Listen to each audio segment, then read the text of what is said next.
Hey there, Walt here from WaltInPA, and today I want to talk a little bit more about this 2023 Kawasaki Ninja 400.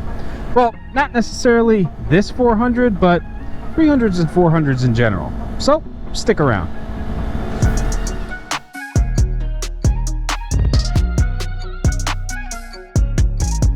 A few days ago, I posted my 1,000 mile review of the 2023 Kawasaki Ninja 400.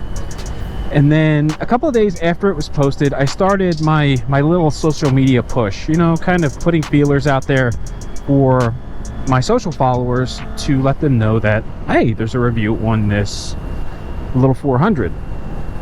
And I started getting responses to the YouTube video, to comments on social media, but you know, using various hashtags and such. And there seemed to be a trend. The consensus was pretty much the same across the board. You know, okay, great review, sounds like an awesome bike, it meets your needs, and this would be great for beginners until they're ready for something bigger. Part of the point was missed in that video, and the point that I was trying to make was that I don't think that this is strictly a beginner bike. I think it is for a variety of people with riding experience.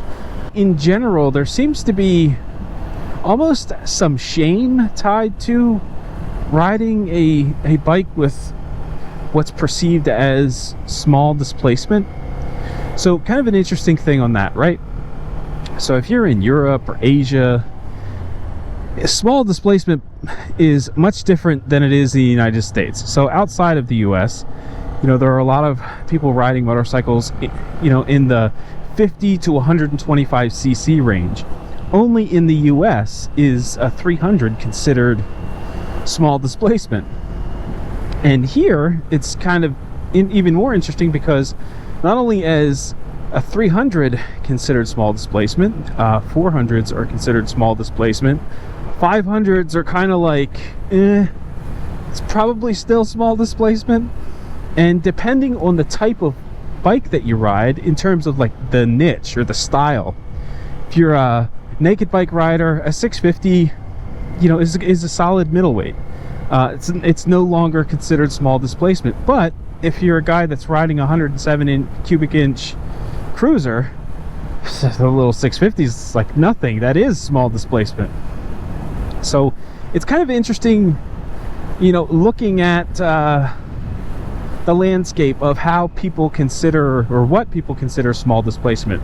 So for me, I kind of fall into that realm of small displacement bikes being in the 300 to 400 range. I do consider this to be a small displacement bike, but just because it's small displacement doesn't mean it's small fun. Now, one of the reasons that I wanted to get a 400 was a couple of months back, I was supposed to go on a group ride with a bunch of buddies from the WaltInPA Discord server. We were doing, I think, version 2 of the Bucks County Covered Bridge ride.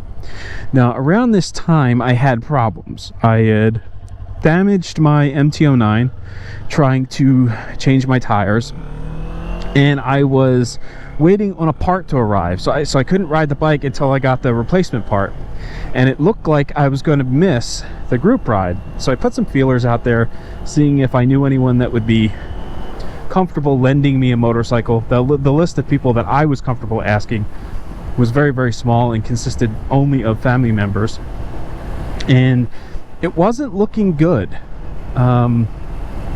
I got the impression that I was definitely going to miss the ride, up until a friend of mine reached out and said, hey, my wife was going to go to the group ride, but she had a change of plans. She's not going to make it. She's offering to let you use her Honda CBR 300R if you're interested.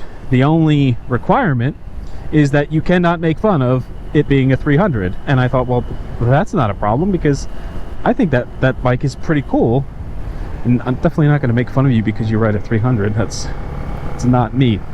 So I got on that bike. We rode down this very road, and it was an absolute blast. I mean, it was underpowered. It is a single cylinder, like 298 cc engine, and in order to keep the bike fun and moving at a decent pace, you really need to keep the throttle cracked and get up into the RPM range.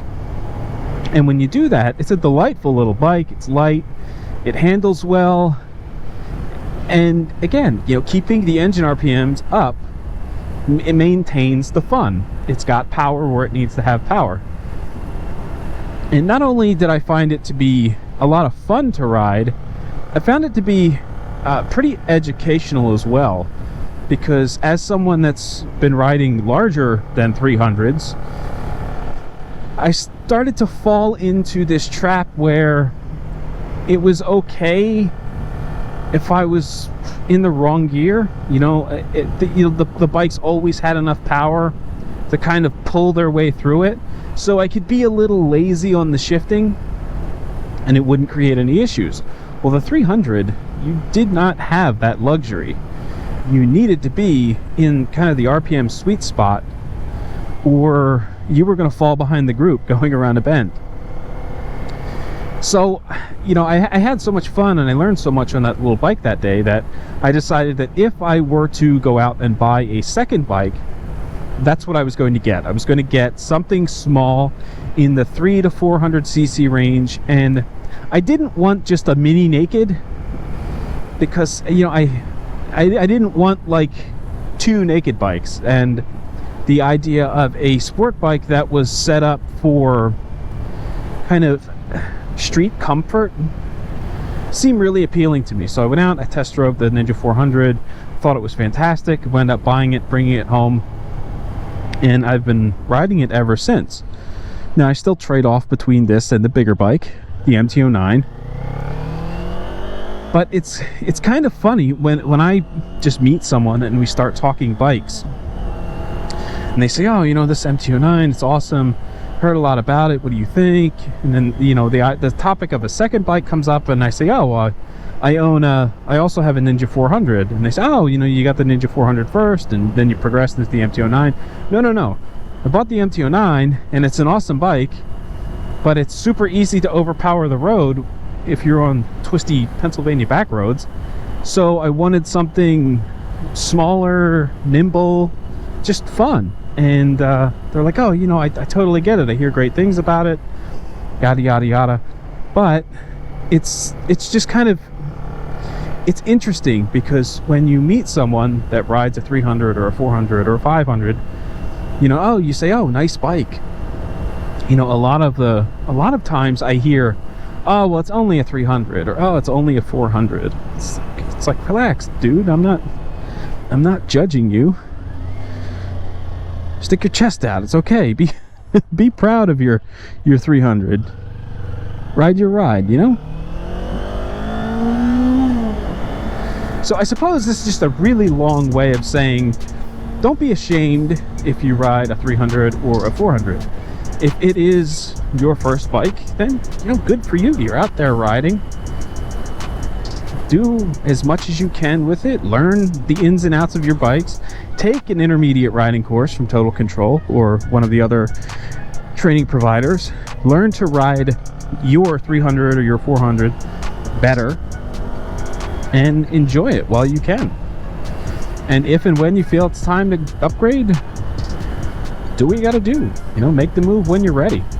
Don't feel pressured to get something bigger just because, well, I only ride a 300 or I only ride a 400.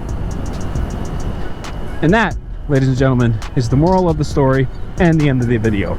So if you enjoyed this video, do me a huge favor. Don't forget to like, comment, and subscribe. As always, ride safe, and I will catch you in the next one.